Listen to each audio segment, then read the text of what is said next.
And I think we got our result.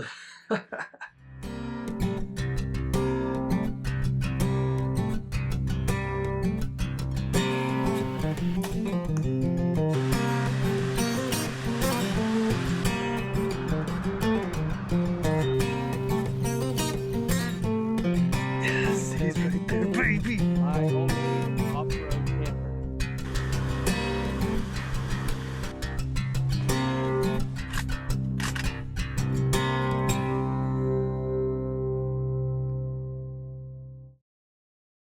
Alright, how's it going, guys? If you haven't seen it yet, I just finished up building this DIY archery backstop. It's a great way to catch some of those arrows when you get a little crazy out there on the range.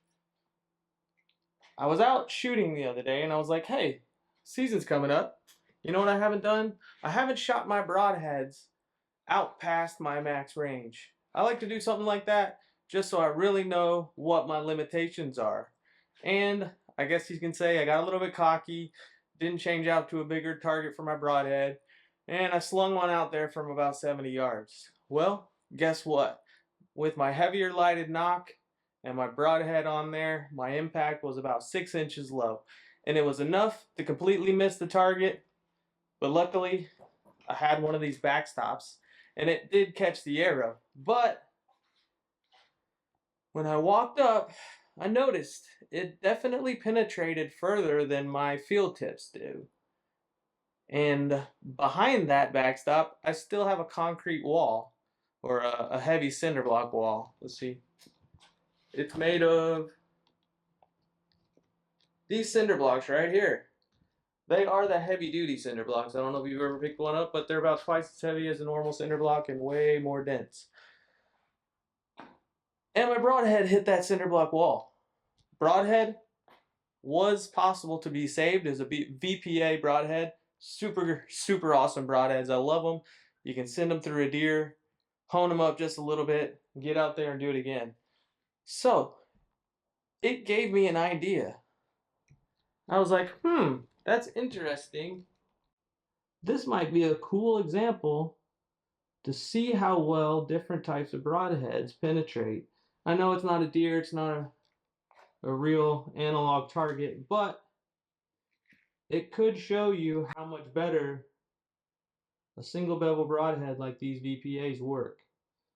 Now this one is not fully sharpened, it's pretty much out of the box sharp, and if you've ever bought VPAs, you know there's a lot of work to get them to razor sharp.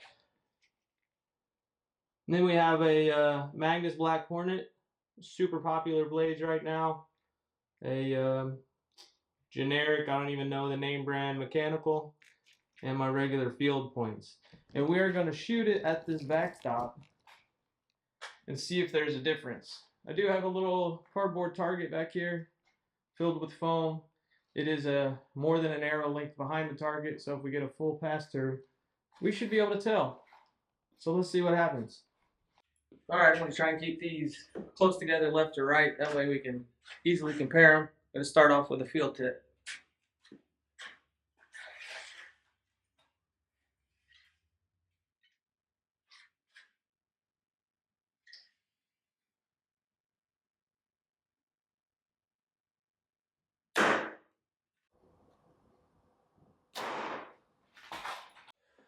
Now for the Magnus Serrated Black Hornet.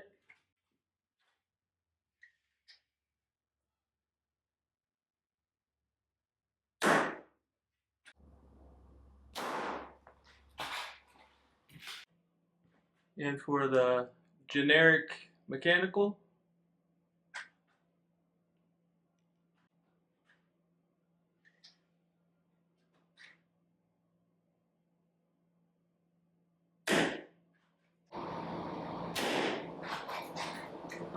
And now for the single beveled VPA.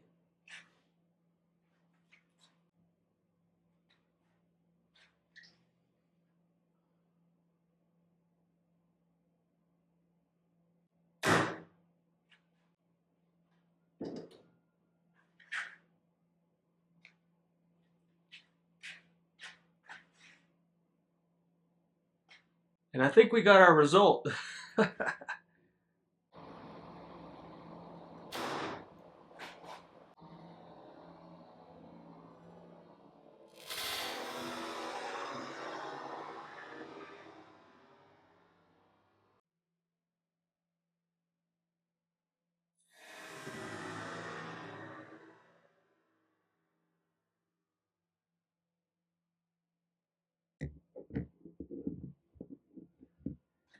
check this out.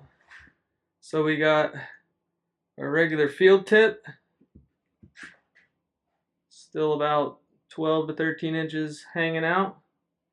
We got our Magnus Black Hornet, I think is what it's called, Sear Razor or something like that. Got about 3 inches hanging out. We got our generic mechanical, did pretty decent. Got about 3.5 inches sticking out.